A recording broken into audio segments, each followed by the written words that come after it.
Okay, well, let me introduce our guest speaker for this evening. Very recently back from Jordan, about a month, I guess. A little over a month. Okay. So Dr. Stephen Collins is a world-famous archaeologist. We are extremely blessed to have him join us this evening. We had a wonderful time at lunch listening to some of his tales and some of the almost science when it comes to, no giggles in the back, as it comes to the dig and what they have found, and he's going to go into quite a lot of detail regarding that. I want to just briefly introduce him because as he goes through his talk, he's going to tell you more about himself when it's relevant. So I'm looking forward to that as well. So like I said, he's among the world's famous archaeologists. He is director of the School of Archaeology at Veritas International University and serves as consulting research professor in the College of Archaeology, Trinity Southwest University. He is director and chief archaeologist of Tal El Hammam excavations in Jordan, now completing its 16th session. 16 seasons of digging in the Jordan. Prior to Tal El Hammam, which I'm probably really not saying correctly, Dr. Collins excavated at other sites in Israel and Palestine. Please join me this evening in welcoming Dr. Stephen Collins. Thank you. It's really nice to be here. They say the sun will... Somebody told me the sun will hit the mountain about 7:30. If this were a normal talk of mine, we'd be sailing several hours past this, so we'd be in the shade eventually. An hour talk terrifies me.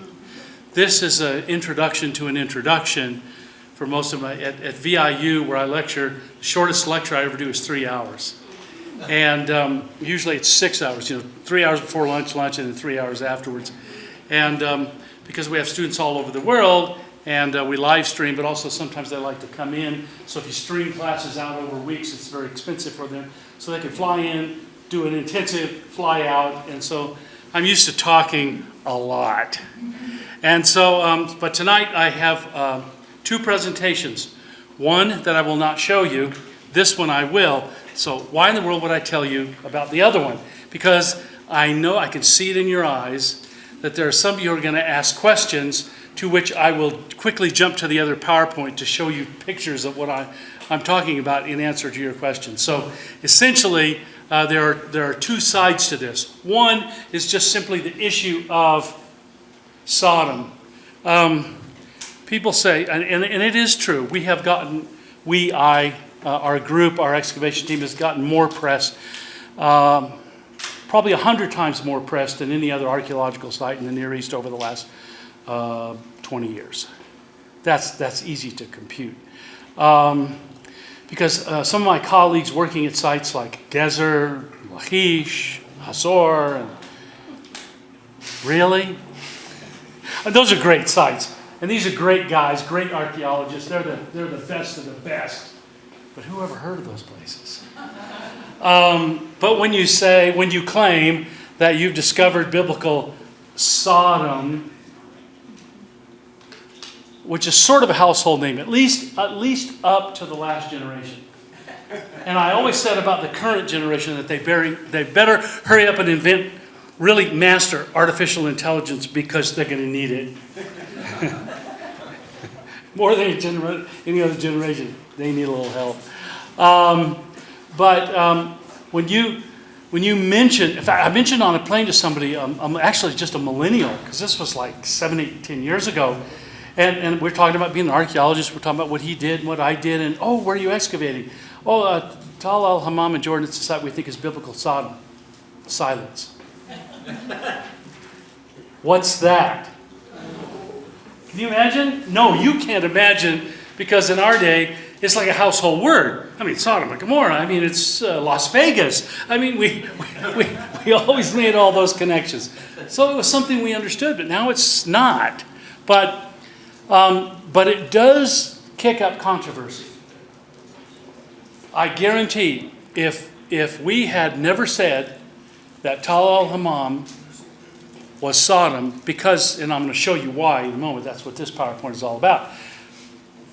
If we had never said that, this would be known, everybody would be with us. It is archaeologically, it is the most important Bronze Age type site because it has all the stratigraphy from the Chalcolithic period all the way down through probably Neolithic as well, but Chalcolithic at least down through the end of the Middle Bronze Age.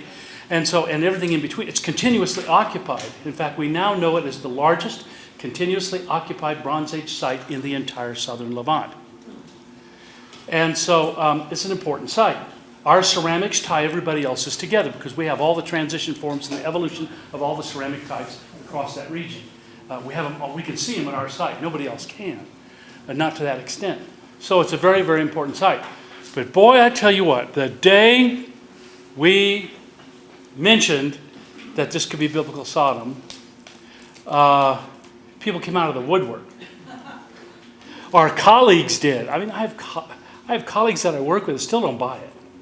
Still don't buy it. But I promise you they've never been there. Not a single person who criticizes us as far as that geographical location has ever been to the site. Every scholar who has bothered, and I have always had a standing invitation, any scholar who wants to come and hang out with us at Tal al-Hammam, I won't pay for your airfare. You get here, I'll put you up in a hotel room for as long as you want to stay, and you'll come out to the site and you'll hang with us, and I will show you why I think what I think. Every scholar who's ever done that, and have been quite a few, they went up to the top of the site. In fact, I'll just give you the story of my own, of Lane Rittmeyer, who's the top archaeological architect in that region and does the work, reconstruction drawings and top drawings and plans for most excavations. And he was not convinced. And when he came up to the top of the site one day, I said, okay, Lane, here it is. And we call it the talk from the top. And I go up to the top of the site. You can see everything 360 around the southern Jordan Valley. You can see the Dead Sea, Mount Nebo behind you. You can see the Jordan River. You can see Jericho over here. You can see the buildings on the Mount of Olives over here very clearly. And so I give him the talk from the top. How Abraham came into the land and pitched his tent by Bethel and Ai and went down and came back. And I go through all of that geography, and you can see it all. That's the neat thing about it. You can see it all right there. And the first thing he said after I got through, and every other person has said exactly the same phrase. Wow. It's pretty obvious, isn't it? Everybody, Herschel Shanks of Bar, when he was at the site, said that. And so it was pretty obvious. Yes, it's pretty obvious. And I'll tell you why it's so obvious. Because we just weren't kicking around in the dirt and go, oh, there's something here. No. I did 5 years of intensive textual research from the ground up and on-ground exploration into this subject before we ever put a spade in the ground, before we ever started the excavation. It was the geography, the internal geography of the biblical text itself that took us to this location. We followed that text to this location, working the knowns to the unknowns. That's where it took us. I had no idea it was even there. We had no idea anything was there. But yet there it was, and nobody had ever excavated it. A couple of other sites around had been excavated. This one had never been excavated. It was a monster. I'd been to all the other sites. I'd been working archaeology in the region for decades before then. I knew all the sites. I'd been to all the sites. When I first walked up to this site and just stood there looking at it, and I was only looking at the upper tell, we realized about 2 or 3 seasons in that the lower city was far larger than even the upper city. But it was so large, it just looked like the natural landscape below it. In fact, that whole platform of landscape was actually the city 100 feet above the surrounding plain. And when we finally noticed that, it was that, okay, this is not just big, it's a monster. And so Well, that's all in the PowerPoint, only more technically. So I want to take you through this, but you would not believe the criticism that's been thrown at us. You won't believe the criticism. In fact, I probably shouldn't say his name. Probably one of the most popular archaeologists working in Georgia, from George Washington University, working in Israel at Megiddo, Tel Kabri, friend of mine. He told me one day, we were sitting down at happy hour at ASOR one year, and this was, I think, in the second year, but this was my first presentation at ASOR on Tal Hammam. And he looked at me and he said, Steve, you know what you really need? He knew the criticism that was cropping up all around me. And he said, what you really need is an inscription.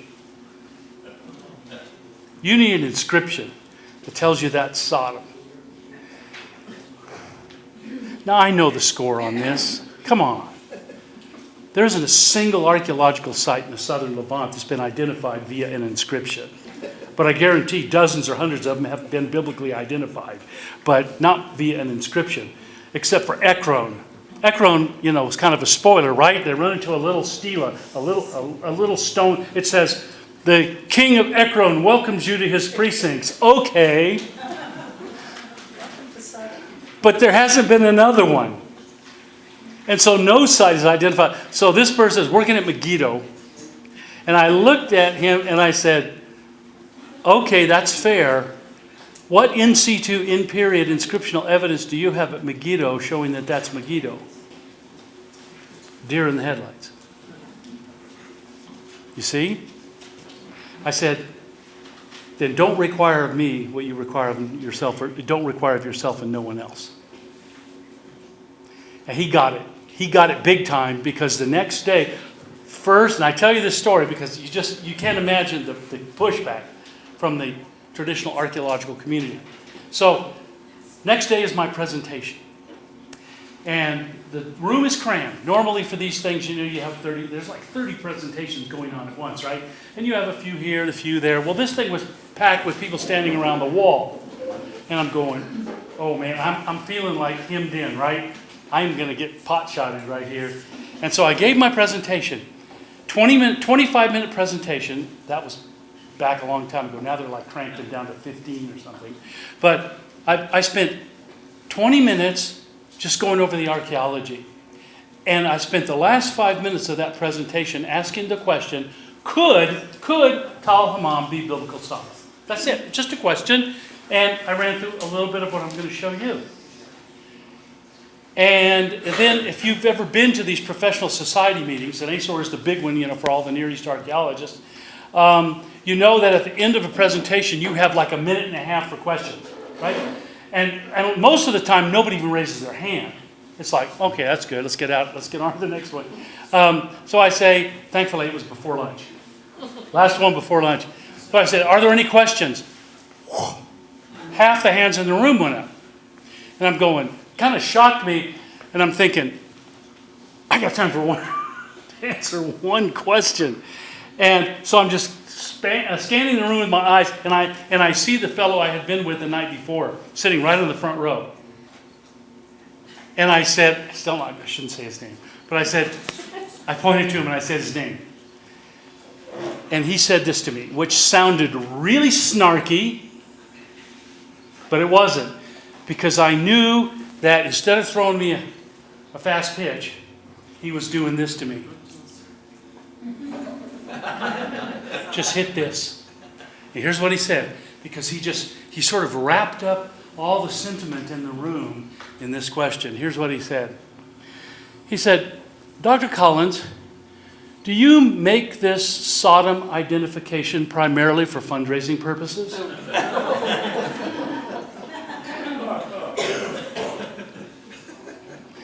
Now, had we not had that conversation the evening before, I don't know what I would have done, actually.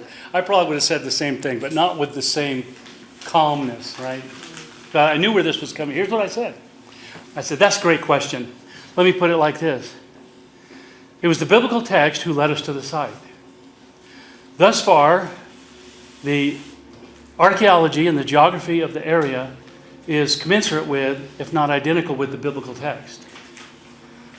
And therefore, we have made the preliminary identification of this as biblical Sodom.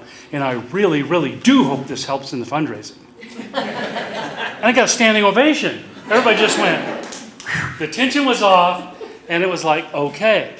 All right, it was okay. It was all right. But there has been pushback. And I don't know why. Did they push back when they identified Gezer? Or Lachish? Or Ashkelon?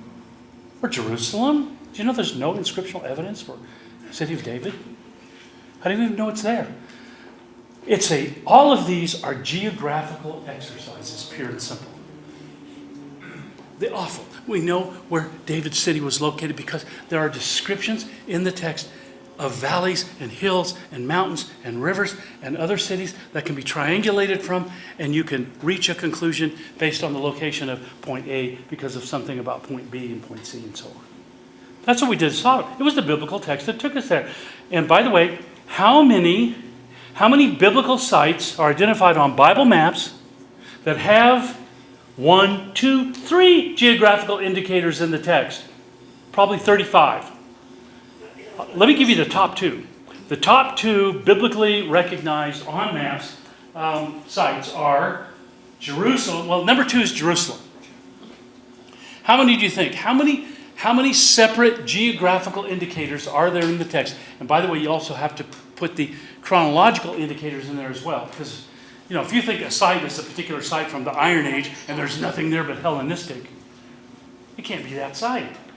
Right? It has to be time and place. It has to be both of those. So, Jerusalem has how many? 18. In the Old Testament, there are 18 geographical indicators for the location of David's Jerusalem.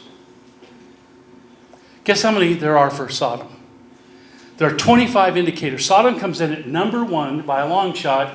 25 indicators in the text, geographically and chronologically, as to the location of Sodom, to the identification of Sodom. And so what I tell people is this. People say, oh, you discovered biblical Sodom.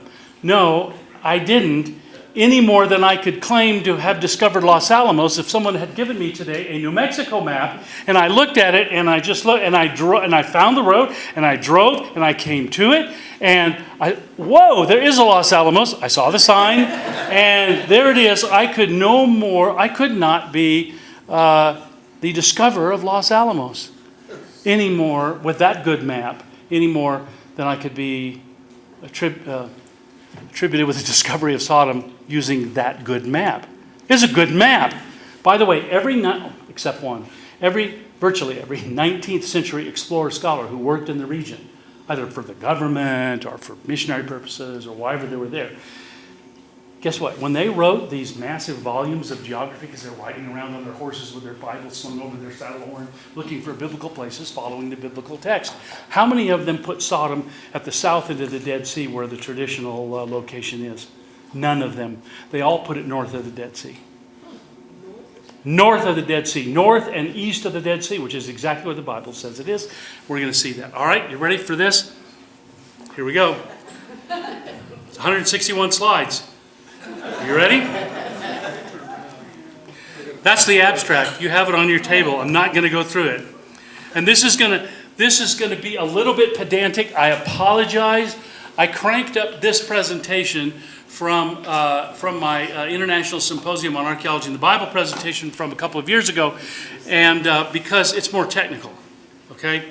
And so I figured you guys can handle it. Right? Walter Rast on Sodom. Now, Rast was the excavator of one of the traditional southern side of Sodom, Baba Drah.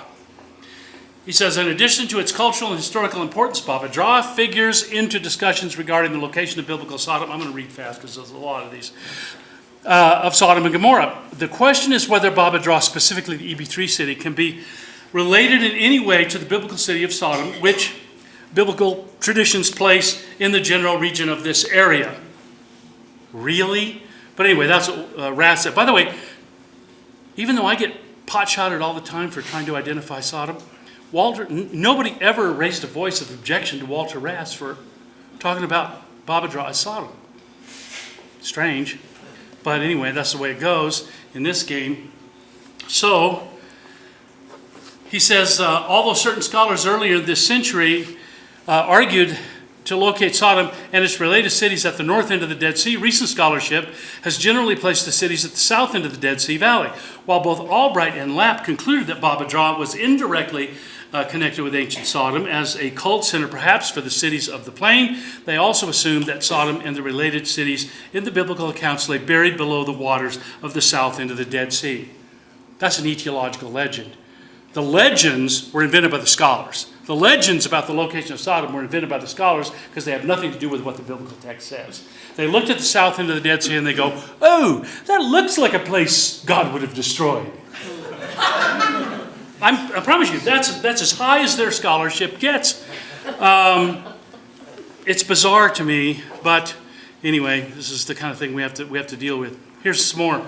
The recent account, in the Genesis account show that Sodom was located, that the location of Sodom was generally perceived by the Israelites as lying somewhere in the Dead Sea region. Okay, two possibilities exist. One is that Sodom was a fictional place name to begin with, and that a city by this name never existed, but came into being as an element of a local story or a tale, stressing.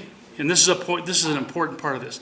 A destruction severe enough to account for the startling physiography of the Dead Sea region.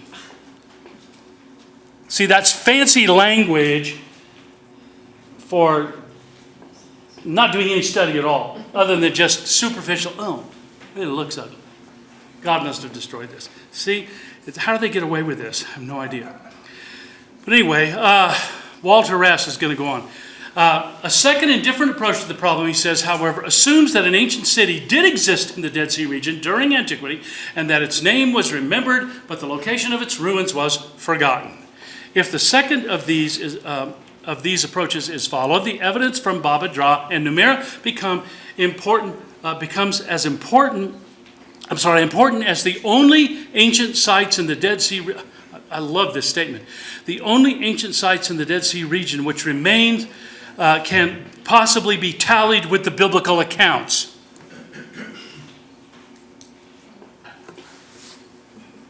We're going to show you some more in a minute.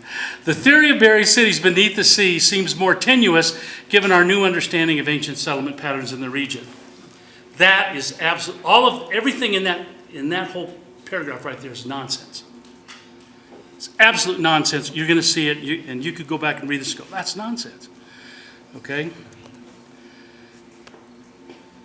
Martin Mulder. Usually it's thought that these cities were situated on the south coast of the Dead Sea, but there is no agreement in the biblical record concerning their exact position. Thank you. Because the topography in the Hebrew Bible is extremely vague, which is also not true, if you're going to do biblical archaeology, I suggest read the text. It was possible to look for the Pentapolis also on the north end of the Dead Sea, in the vicinity of the outlet of the Jordan River into that sea. At least he got that far. Thank you very much for that little piece of insight.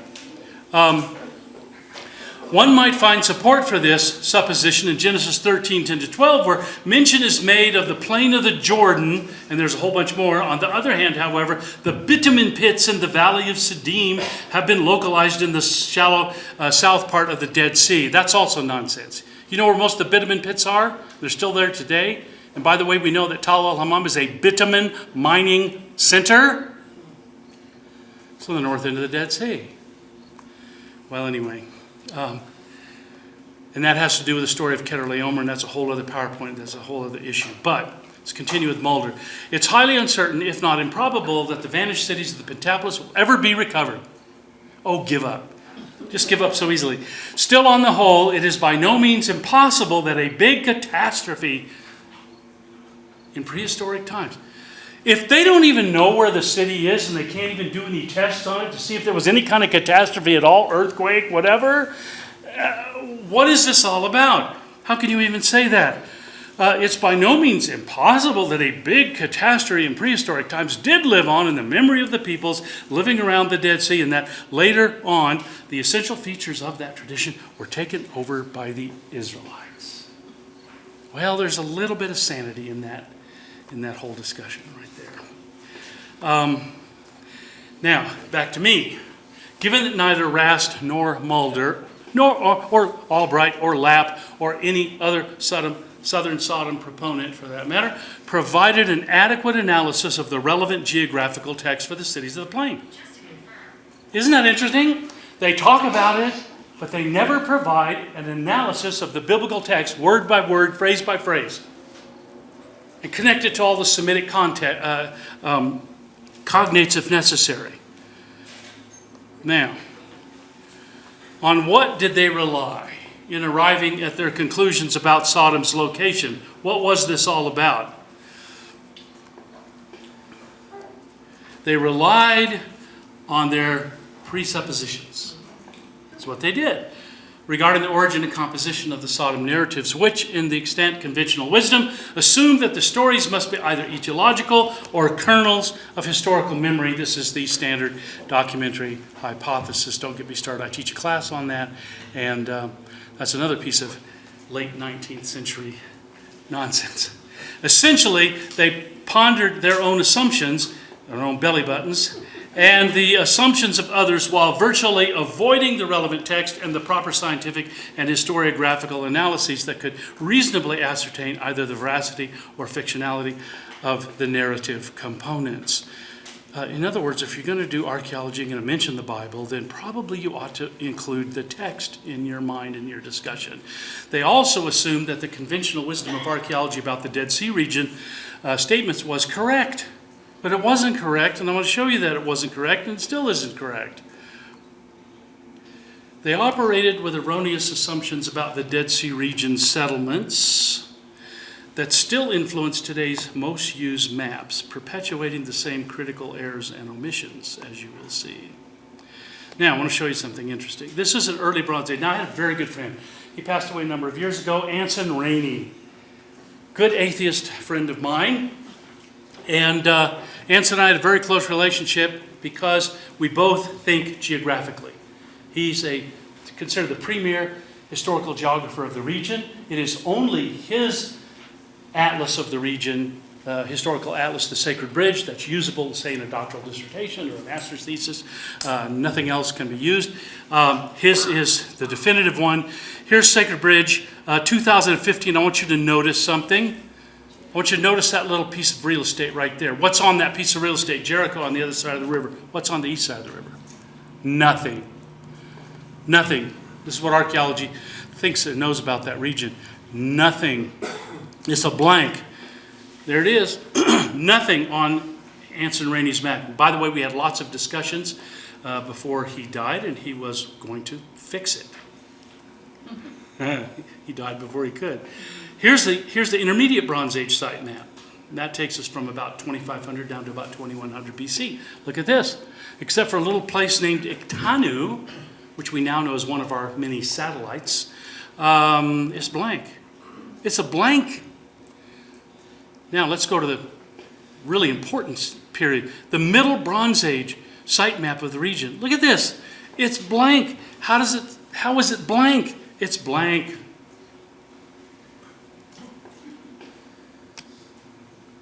That's what it should look like. This is the Bronze Age archaeological map in the land of the Kikkar, identifiable today as a result of the Tal Hammam excavation project. That's what it looks like. It's the most intensely populated area in the entire, what we might call the Holy Land. It has more cities, towns, villages. I haven't included the villages and hamlets. These are just cities that are recognizable from fortifications. Here they are. In fact, when we got over there, we had a blank slate because nobody showed anything on that side of the river. The Bible tells us it ought to be right there where Tal Hammam is located here. It ought to be right there, far enough from the river not to get inundated with a 100 or 1,000 year flood. You've got to stay away from the river. That's why Jericho's where it is, away from the river. And so we said, it has to be in this area. And, well, it was. How did we get there? When you realize that six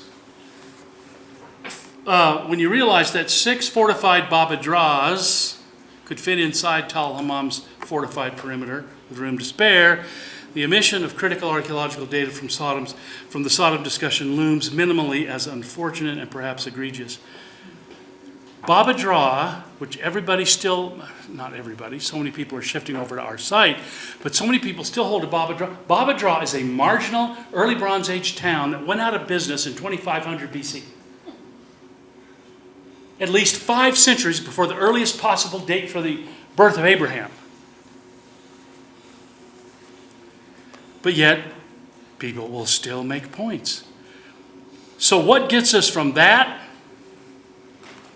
to that? Well, let me show you how we got from that to that. It's pretty simple, actually. And this is a little goad with which we kind of irritate our colleagues. If in the past archaeologists and Bible scholars had taken the Sodom tales seriously and paid closer attention to the abundant geographical details embedded in the relevant biblical text, they would have discovered the marvelous civilization in the biblical land of the Kikkar. That's what it's called in Genesis 19. Haaretz HaKikkar. Like the land of Israel, land of the Philistines, land of the Moabites, land of Egypt. That's an ethno-linguistic tag. The Kikkar, which is translated plain, we're going to see that, is often just ignored, but you can't ignore it, because it's called, with the ethno-linguistic tag, the land of the Kikkar. It's its own identifiable culture. If they had bothered to look at the Bible, they would have discovered this a long time ago, but they didn't, and they didn't. They didn't pay attention to the text, and they didn't find anything because they didn't go looking, but we did, and we did. We paid attention to the text, and when we went on the ground looking, we found everything on the ground that the Bible describes for that area. Oh, go figure.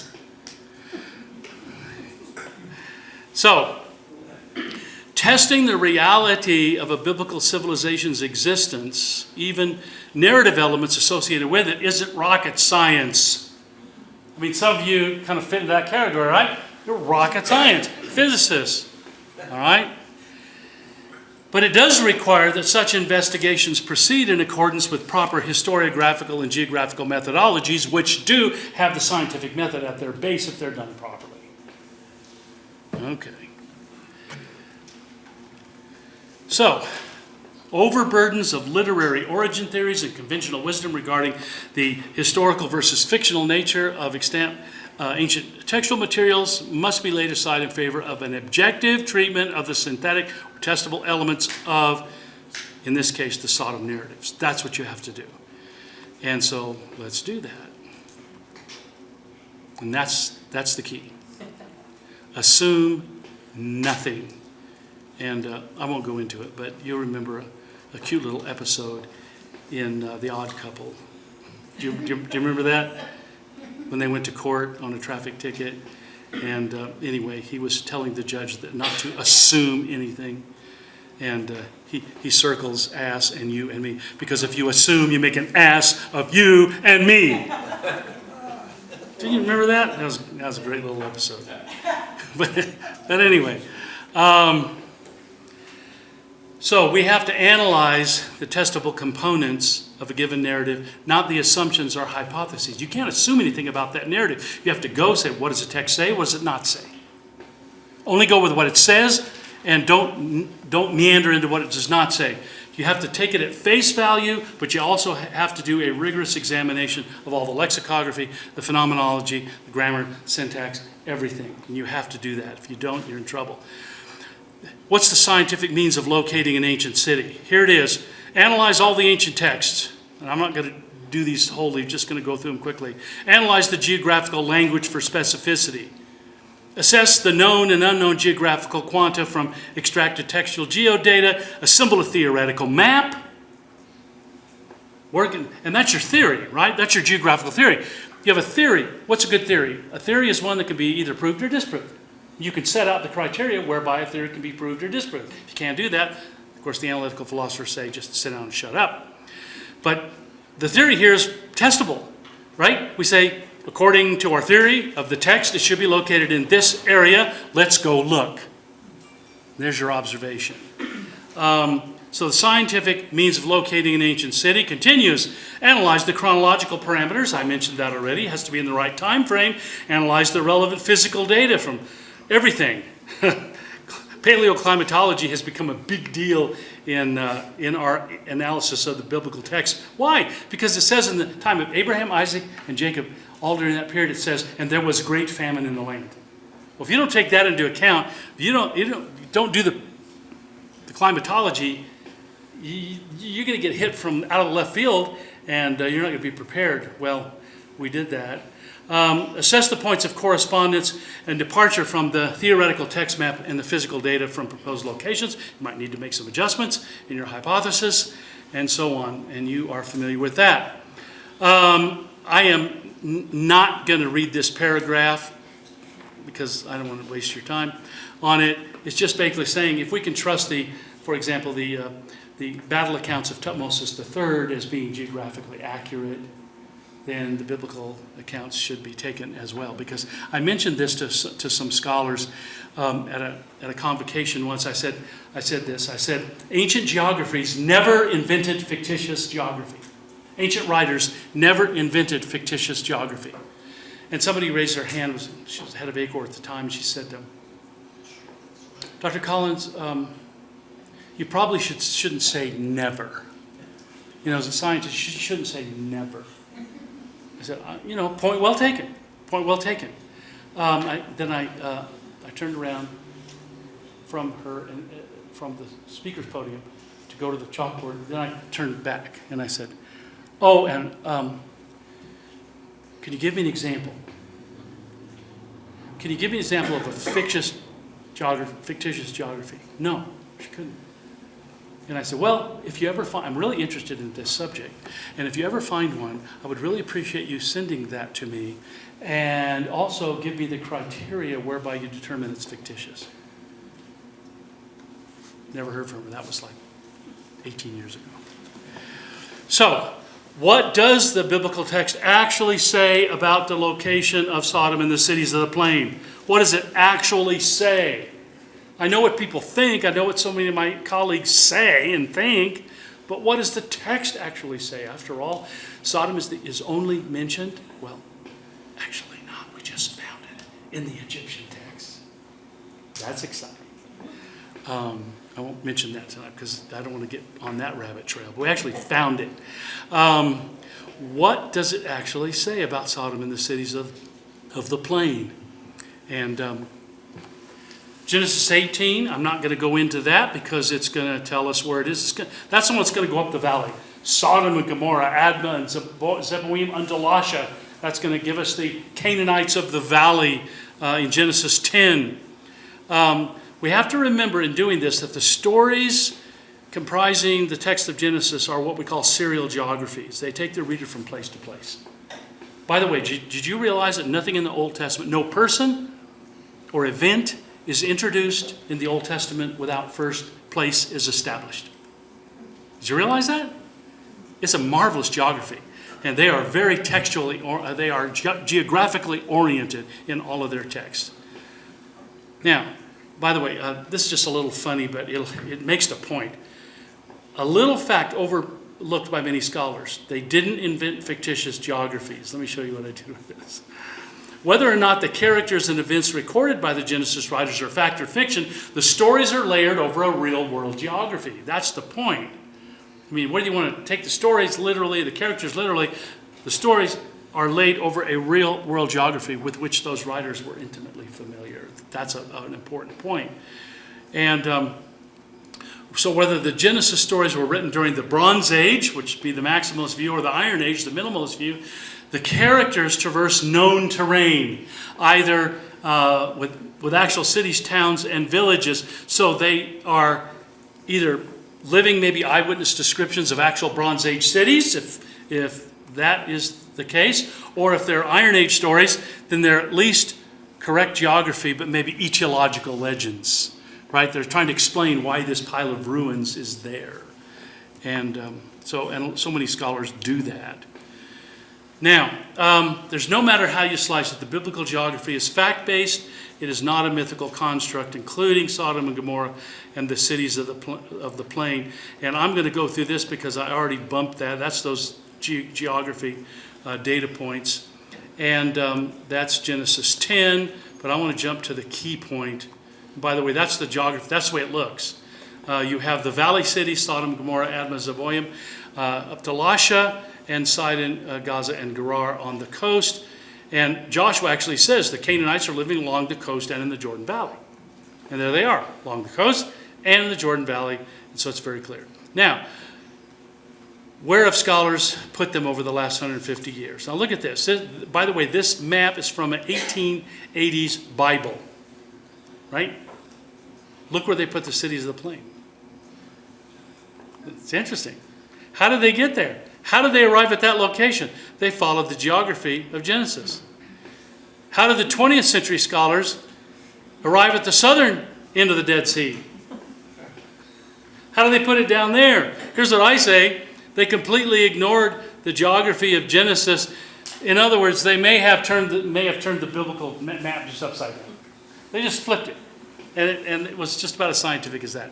The culprit here, of course, is none other than W.F. Albright. He's the one that put it in the south end of the Dead Sea, under the water. He put it under the water. How scientific is that? Guess what? The water dried up since Albright's time. Dried up. There's no water in the southern basin of the Dead Sea anymore. Archaeologists went down there snorting around. Guess what? Not one sherd of pottery.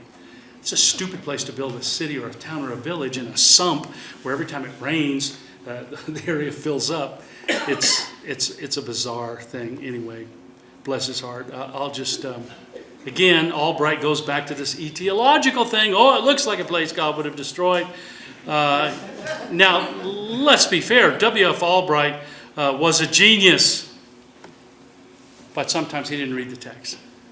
Well, why Genesis 13? That's the key. We're going to go to Genesis 13. Let's slog through it. I'm going to quote it here. And the reason I'm going to go through the whole thing, I'm going to take out all the non-geographical incidentals. Right? I'm just going to quote the geography part of it. And but why Genesis 13? I'll tell you why. Because it's the only passage in the Bible specifically written to take you to Sodom. It's a verbal map. It's specifically written to take you to Sodom so that if you know the geography, you can follow along. And therefore, it is the only primary text for the location of Sodom in the whole Bible. The topography in the Hebrew Bible is extremely vague. Do you remember that statement? Nonsense. I want to show you. Here it is. Let's read it. So, Abram went up from Egypt to the Negev, and Lot went with him. From the Negev, he went there's that serial geography, place to place, until he came to Bethel, to the place between Bethel and Ai. Lot looked up and saw that the whole plain of the Jordan was well watered, like the garden of Yahweh, like the land of Egypt, toward Zoar. I think it's Zoan, but that's another story. So Lot chose for himself the whole plain of the Jordan and set out toward the east. Abram lived in the land of Canaan, while Lot lived among the cities of the plain and pitched his tents near Sodom. Actually, it's just Ad Sodom. He pitched his tents as far as Sodom. So there it is. Now, in this passage, the word plain appears 3 times. That's really interesting. I hate Bible translators. We have a rabbi. I hate Bible translators. Because they just moof the Hebrew terribly sometimes.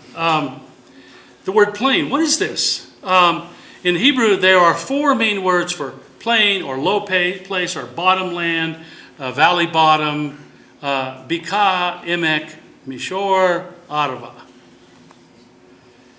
But the word translated plain or valley in Genesis 13 is not one of the stock words in Hebrew for valley or anything related to a valley. But it's always translated plain or valley. It doesn't mean plain or valley. Never did. But yet that's how they translate it. Well, it's bizarre. Well, here it is. What does it mean? What is it? It's the word Kikkar. It's the word Kikkar. If you go to Jerusalem today and drive around you like roundabouts? Do you have roundabouts here? Some people hate roundabouts. They don't know how to use them. They're terrified when they come upon a roundabout. They don't understand it.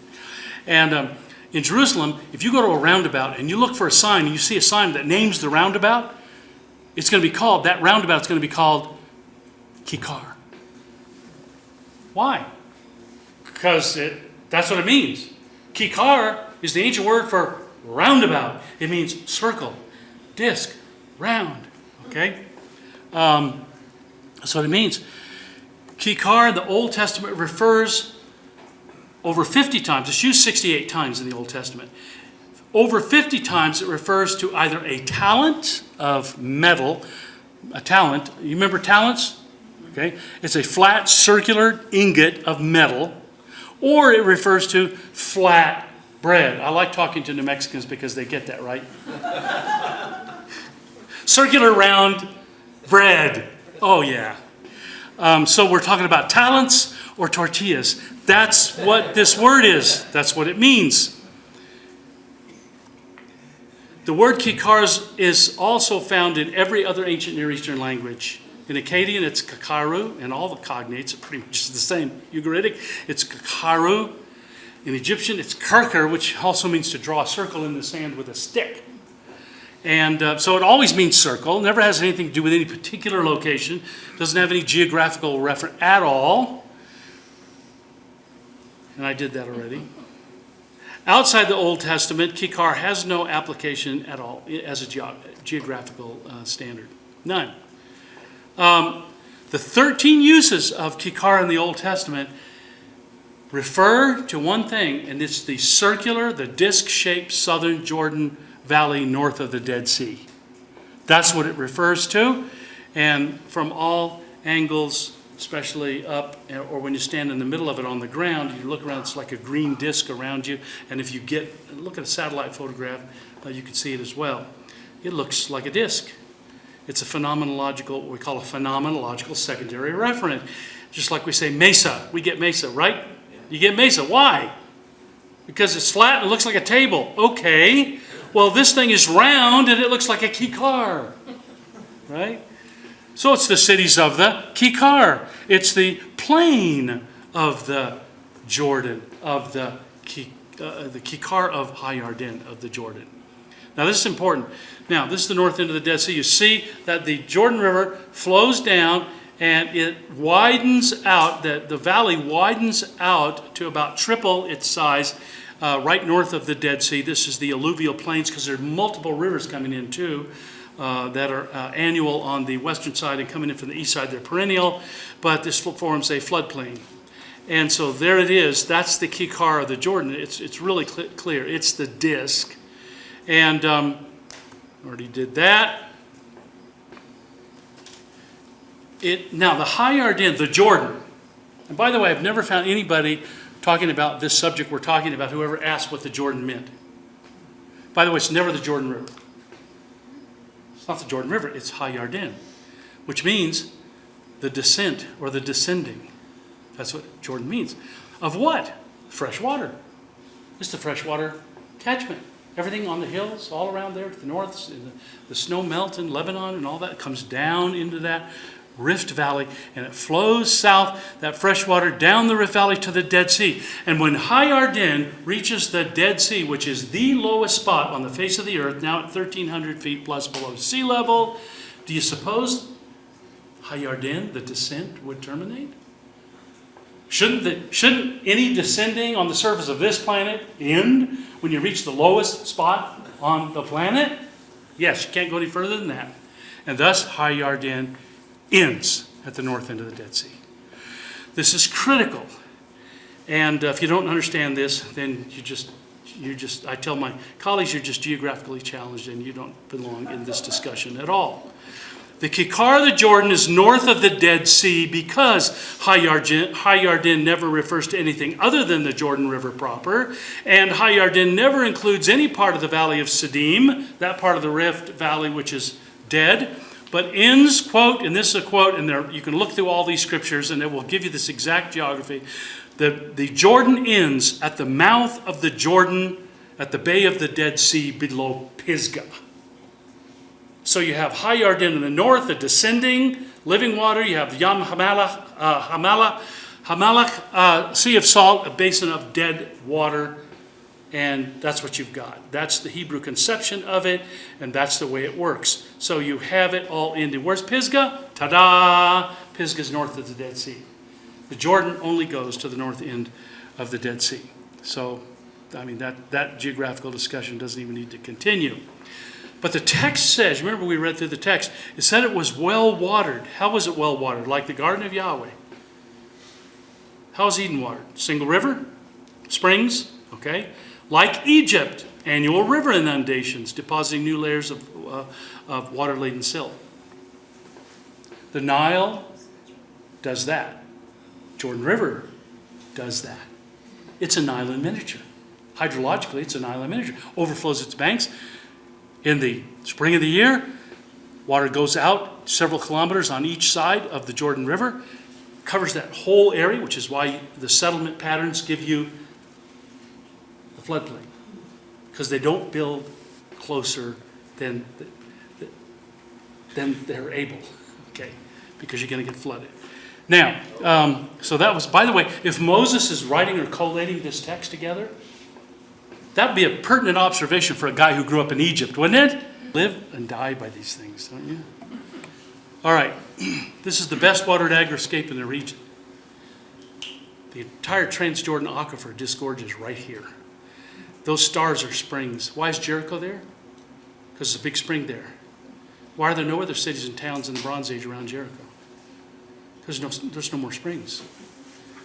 We have so many springs. There's always water in the Kikkar running across the road. And there's hundreds and hundreds of black pipes because they have illegal wells that are tapped into all of these springs around the area. And it's quite amazing. It's usually ignored, Ansareni says, that the term Arava applies to the Jordan Valley north of the Dead Sea. Too bad the author there didn't use the term Kikkar. The map in the Atlas, Sacred Bridge, does need revision. Genesis 13 has to do with the high ground east of Bethel, and the reference to the Kikkar fits better with the north end of the Dead Sea. That was part of our private discussion. We excerpted it from the Kikkar dialogues. So, Lot viewed the entire Jordan disk from the area. Remember, he lifted up his eyes, and he could see the entire valley. That's very important. And by the way, none of the southern Sodom advocates ever asked the question, where was Lot standing when he lifted up his eyes and saw the whole Kikkar of the Jordan? They never asked the question. Well, if you ask the question, the answer is, he was standing at Bethel and Ai, and we're going to see where Bethel and Ai is. There it is. We excavated Ai for 6 years, and there's Bethel and Ai right there. You cannot see the Dead Sea from that location, except for the bare north end of it. On a good, clear day, you can just catch the north end of it if you're in the right spot. But you can see, especially if you're over near the scarp, you can see the entire valley. You can see the whole Kikkar from there. That's where Lot was standing. He lifted up his eyes, looked over, and saw that the Kikkar of the Jordan was well watered. And then he says he traveled eastward. Lot traveled eastward and pitched his tent as far as Sodom. Well, guess what? Back to that little map again. By the way, north is off to the left. So here we are at Bethel and Ai. Lot traveled that way. He traveled eastward. Text never says he went to the left or the right. He went forward. By the way, in Hebrew, there are no words, dedicated words for the cardinal directions. You face the rising sun. See how I knew that just instinctively? Setting. You face the rising sun. Forward or in front of is east. Backside or behind is west. Left hand is north. Right hand is south. Of course, you have to look contextually to see if it's even talking about directions. Maybe it's talking about I'm going forward, I'm going left, or I'm going right. But usually it has something to do with the directions. That's where Lot went. So Sodom can only be here, right there, somewhere there, east of Bethel and Ai. It cannot be anywhere in the Dead Sea Valley. It doesn't work. And by the way, every single city, town, and village in the south went belly up 500 to 800 years before the time of Abraham. Remember that chronological component looms large when you go looking for things that are connected to the biblical text. All right. Now, I'm not going to go over this. All I'm going to say here, and Kramelkov did some great work here, that the cities of the plain, all the cities of the Transjordan that are in the Mosaic text are written from south to north. The Transjordan cities are all listed from south to north. Why? Because that's a conventional Egyptian way to do it. And so the valley cities, considered Transjordan because they're on the east side of the river, they are all listed south to north. And I don't want to belabor that point too much. And I'm going to go into all of this detail that basically says Sodom and Gomorrah doublet are bigger than can't get my word there, Admah and Zeboim. And they're separate entities, and there's a longer distance between them than the doublet. And actually what we found on the ground, Sodom and Gomorrah are close together, longer distance, and then Admah and Zeboim are close together. 10-minute walk, hour and a half walk, 10-minute walk between the second set. It's amazing. Now, schematically, it stacks up like this. There's a short distance between Sodom and Gomorrah. Sodom, Tal Hammam, Gomorrah, Tal Kafraim. There's a longer distance, and then you have a short distance between Admah, Tel Nimrin, and Zeboim, Tel Blibel, and Tel Musta. Zeboim is plural. See it? The ending is plural. It's a doublet. As a doublet, in fact, Nelson Glick, when he saw that, he said these two sites should be considered one site, not two. Blibel and Musta. They're so close together. They're just on opposite sides of a little river. And so there they are. Now, here are all the actual known ancient road beds coming into the area. And that's what we know about them. Sodom is there, and that's what it looks like today. Tal Hammam, Kafraim, Nimrin, Blibel, and Musta, and there's a whole lot of other sites in there. We have Ramah and Mois and Azema and Ektanu and Tahuna and Barakat. This is actually an ancient city-state. It's an ancient city-state, heavily populated, using 100% of their geography, 100% of the land around them. And I'm not even going to mention the Tal El Hammam megalithic field, which is the largest standing of dolmens, menhirs, standing stones, stone alignments anywhere in the Near East. That's a whole other deal. Sodom was the biggest city on the eastern Jordan disk. And so it's always listed first. It's only one ever mentioned by itself in the biblical text. And King Bera is the only one who has a voice. He's the chief of all these other kings. He has a voice. It's the largest Bronze Age city on the eastern Jordan disk. And there it is. You can see it from Mount Nebo. It's a kilometer from one end to the other. And Abraham and Lot, let's put a date on them because even Albright agreed, and anybody who studies not the chronology of the text, which is using the ages of the patriarchs, which are honorific formulas and not based in numbers, but everybody knows that Abraham and Lot belongs to the Middle Bronze Age. Culturally and everything about the story belongs to the Middle Bronze Age. And so we had that little dry famine period. I don't have time to go into that. But Genesis 10 pushes the cities of the plain back well before the time of Abraham to the early epochs of what we call urbanization. And therefore, Genesis 10 goes back to the period of first urbanization, which is the early Bronze Age. And so if you're going to find Sodom, you better have this chronological configuration. We better have at least the EBA into the MBA. If we don't have the EBA into the MBA, then we don't have Sodom. It's an old city by the time it's destroyed. In fact, we now know Tal Hammam had been a city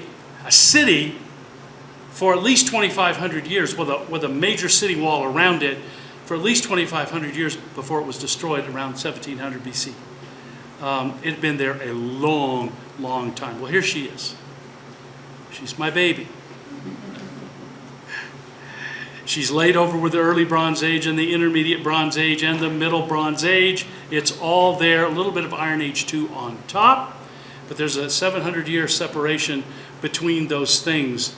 And so we have the Chalcolithic period in the early bronze and the intermediate bronze and the middle bronze, and then a gap of at least 7 centuries, and then the Iron Age. What constitutes that gap? By the way, we have 21 strata. There they are. Don't have time to go into that. That's one of now over 100 radiocarbon dates that we have of our destruction, and you can see that it centers on around 1700 BC. I don't have time to go into all of this, because I want to get to some questions. It was fortified. Remember, Genesis 19 says Lot sat in the gateway of Sodom. Right?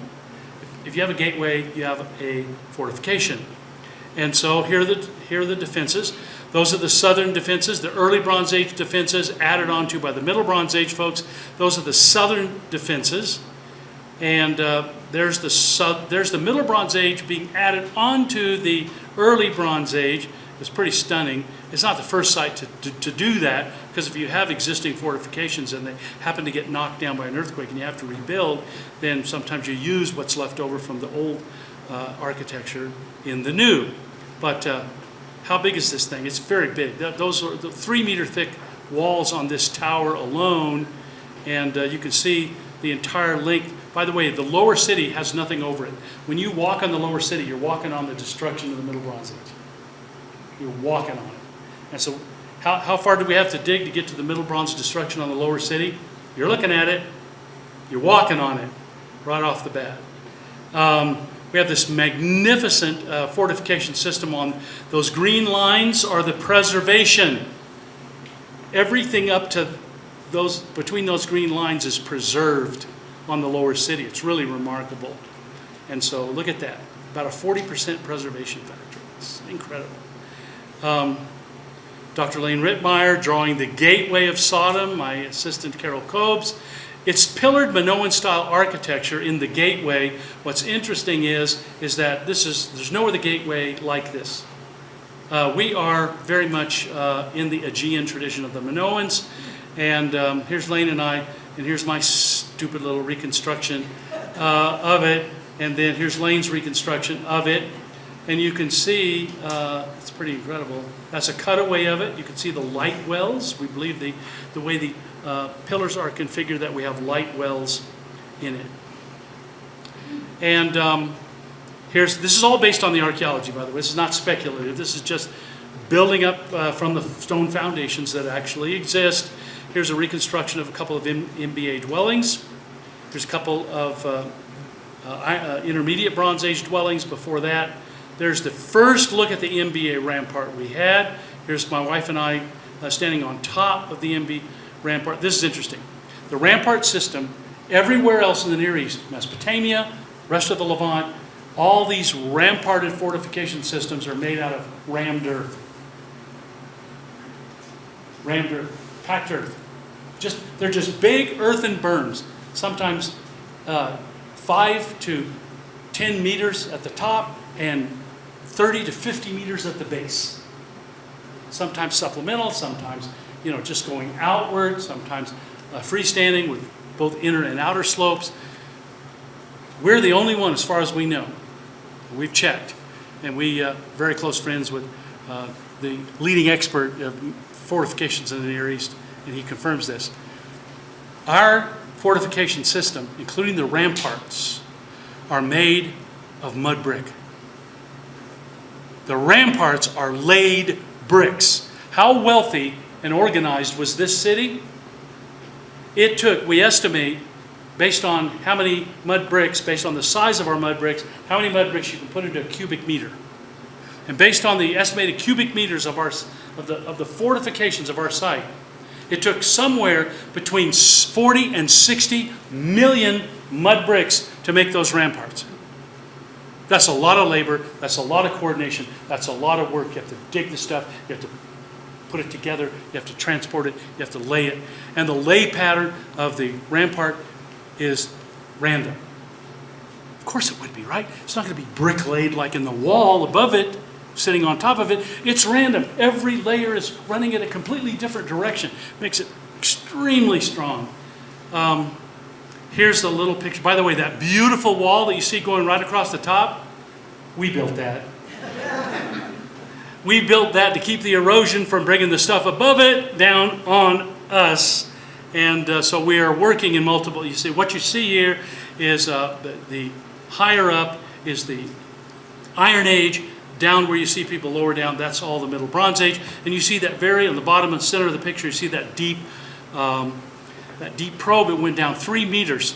We went down 3 meters underneath the palace and never hit anything but engineered fill. They built that Acropolis up on that inn artificially to get the palace up higher than the rest of the tell. It's funny, excavating about 50 meters to the northeast this season, my excavators there, after about 2 meters, hit bedrock. They hit bedrock.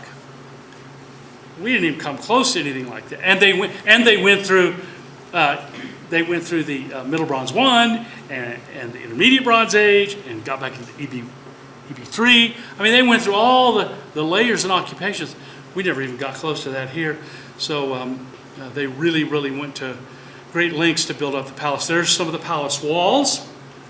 You see the one in the foreground where we actually preserved the mud bricks. We did some cutaways because we wanted to see the stones. But that wall is almost 3 meters thick. That's the exterior wall of the palace. It was a 4 to 5 story building. There's another look at it. It's big. Just big stuff all the way around. We had one of our Jordanian archaeologists who was sent by the DOA the last few years as one of our many representatives, and she came down to the site and she was awestruck. She says, I've been working in archaeology in Jordan for 25 years. I've never seen mud brick. And I picked up one that we'd taken off and said, here, take this home. You want a mud? Here's a mud brick, take it home as a souvenir. We have millions of them. It's one of the best preserved sites, but what's interesting about this, and I'm not sure if I have this, that's a story in and of itself. I probably have to tell that. In the palace area, all the mud bricks are 12 to 15, depending upon the foundations. But they're all this high. All the buildings are preserved up to this high. And they're sheared off. They're sheared off by some force. I mean sheared off, because around it, in excavations around the palace, we find no decomposed mud brick detritus. Didn't melt away, didn't just go away, didn't erode away. We would find it. We should find feet or meters of this stuff if this thing melted down and melted away. If it even fell down in an earthquake, it should be melting away. It's not melting away. It was literally sheared off. The airburst paper that came out in 2021, I wasn't on it, but in Nature Scientific Reports on the Tal el-Hammam, just look up, Google up the Tal el-Hammam airburst, Nature Scientific Reports. The guys who are studying that, this wasn't in the paper, by the way, but looking at the fractured quartz across the site, stressed fractured quartz, they're estimating now somewhere around 1 million PSI. That was the force, anyway, of this event. That's the other end of the palace. We had to dig through a Roman structure and 4 Iron Age layers to get down to this. My staff was angry at me. And by the way, that's as big as the trench was when we got to the bottom. We're 7 meters down, looking up at the sky like that without a hard hat. And my wife was angry. My staff was mad. And why are you down there? Because I know I'm going to hit it. I want the other end of the palace. I got to have the other end of the palace. I want to see those 40 by 40 centimeter mud bricks that are only used in the exterior of the palace wall. Guess what we hit? Right there. You're looking at it. We hit it. There it is. Brings chills back just thinking about collapse. Didn't collapse. And then there we found this. On the ring road. That little space is on the ring road between the palace and the fortification wall, Upper City fortification. And we found Bert and Ernie, of course. We had to call them Bert and Ernie. We don't know if it's Bert and Ernie or Bertha and Ernestina or whatever, but we have the fellow on the left of the screen is the skull is superheated and it's crushed. The orbits are actually crushed down, and he only has the upper dentition. The skull on the right, that's it. The second individual, that's all. Everything you see that's everything we know of him. By the way, they both had really good teeth. We had an orthodontist on the site, and he thought, man, I could use this as an example, of what the after looks like. And but there they are. And not only that, all through that whole, the destruction matrix is 1.5 meters deep. It's 1 meter to 1.5 meters deep. It's churned up with broken pottery, broken tools, broken bricks, smashed stuff, melted stuff, of course, and human bones. Just pieces of people blown up. We sent off, I was really interested to see if they had any Minoan DNA connections. Because we have lots of Minoan artistic and architectural motifs going on. And so we sent off some really good molars and to the Harvard Medical School DNA lab, and they worked on it for half a year. Got a letter back just a little while ago, a few weeks ago, a month ago. They said, and by the way, they just got the teeth. They got no story, they got nothing, just got the teeth. And she said, unfortunately, from our experience, the DNA, the material, the dentin, the DNA stuff in these teeth is so damaged by heat that we can't get the DNA out of it. And I was very disappointed. But there was a bright side to that.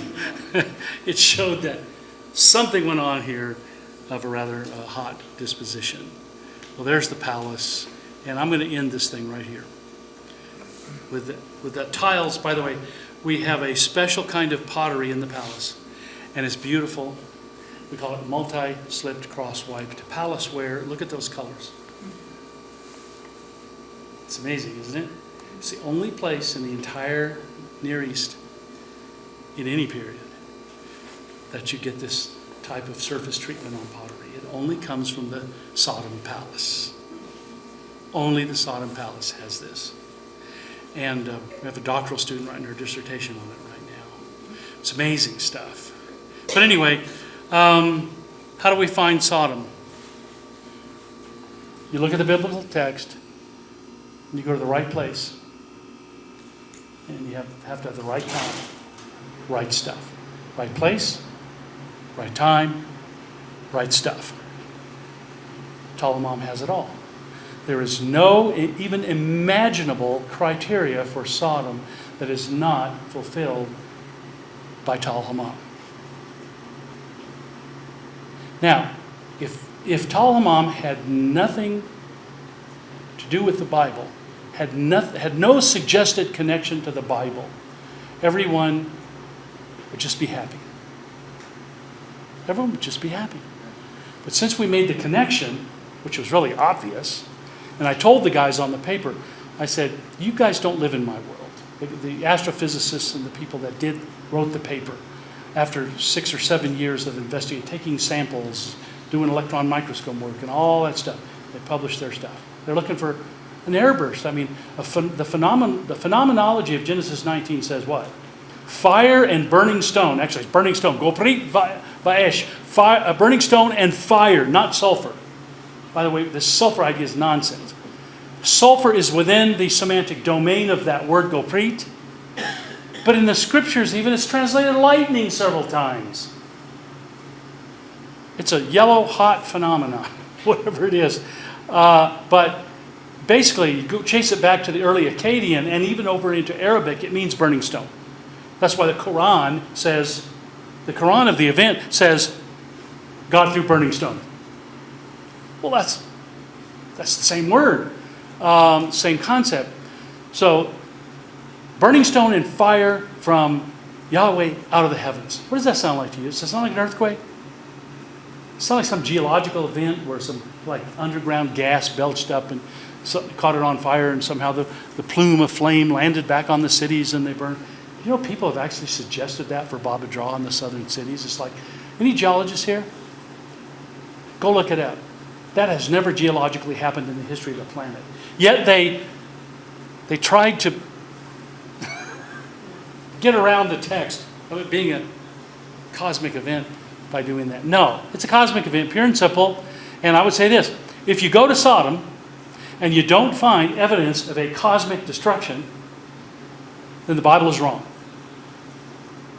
I'd be so bold, looking at that language in the text, I'd be so bold as to say, just as if we'd have gone looking for Sodom and the cities of the plain in the area where the Bible said they were, and we didn't find anything, I would say, the Bible's wrong.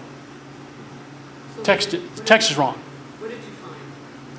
We found Talamam, 7 cities, and an airburst destruction. An airburst, a meteoritic airburst destruction of Tunguska class.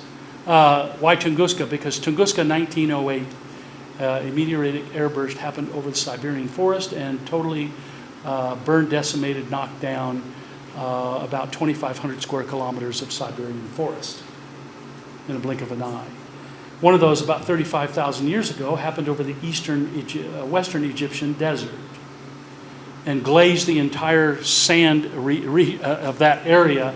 And by the way, some of King Tut's jewelry, especially that big scarab that was on the mummy, that great big flying winged scarab, that big thing, it's not jade, it's not green jade, it's green melt glass from that impact. It's impact glass. And I brought some tonight. So we're going to open this up to questions. You want to stay to midnight? I'm fine. I do not run out of energy. I just keep going. But I brought stuff. And some of the stuff is not published, so please don't take any pictures of it. Some of it is, some of it isn't. But some of you who are skeptical about some of this, come to my lab in Albuquerque. I welcome you down there. You come down and look at our stuff. Look at all this stuff. It's amazing. You'll be convinced. There was an airburst that happened over this area that snuffed out the longest lasting city-state in the southern Levant. It snuffed it out in the blink of an eye. Blew it right off the map. Well, it didn't blow the foundations away, and some of them are bricks, but it blew it away.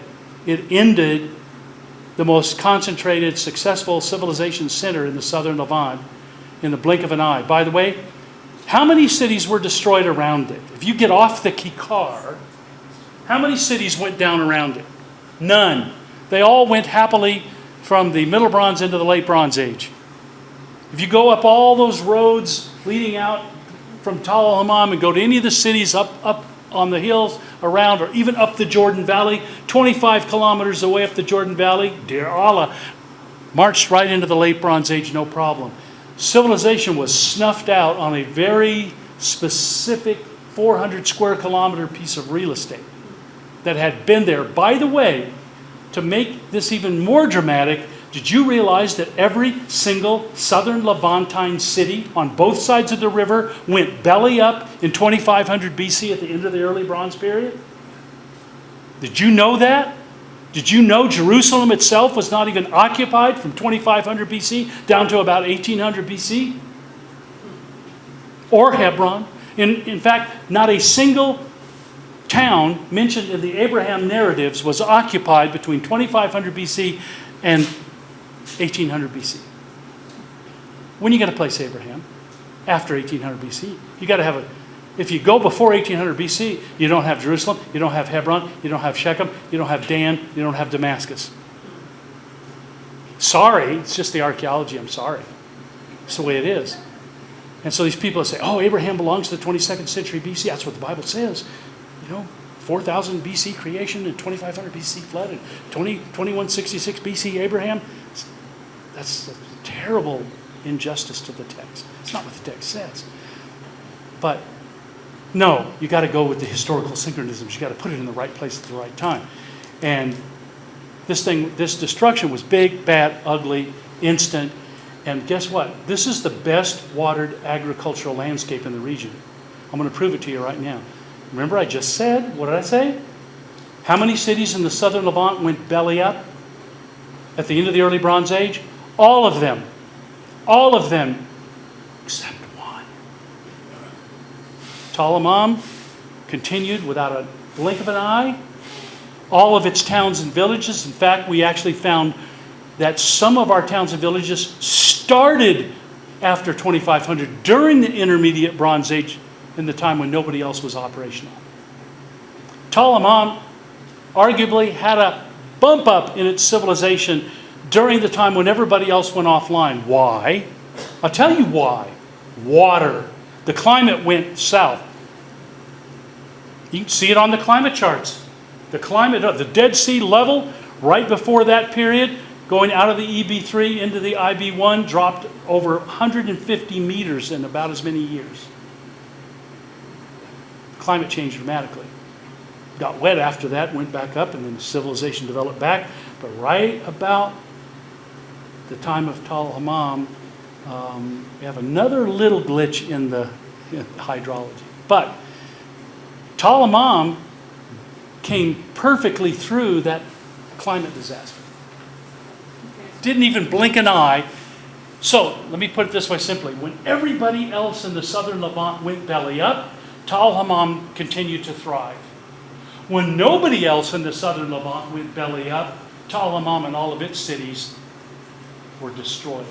And guess what? This is the best watered agricultural land in the region, and nobody built on that piece of real estate for the next 700 years. Why?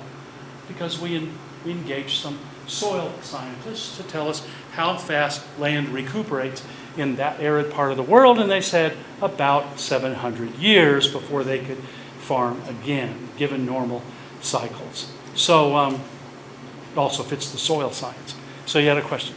And we actually have a microphone somewhere. Right here. There it is. All right. You have been designated. I am the roving mic. Yes. So who has the question, Barry? I've got a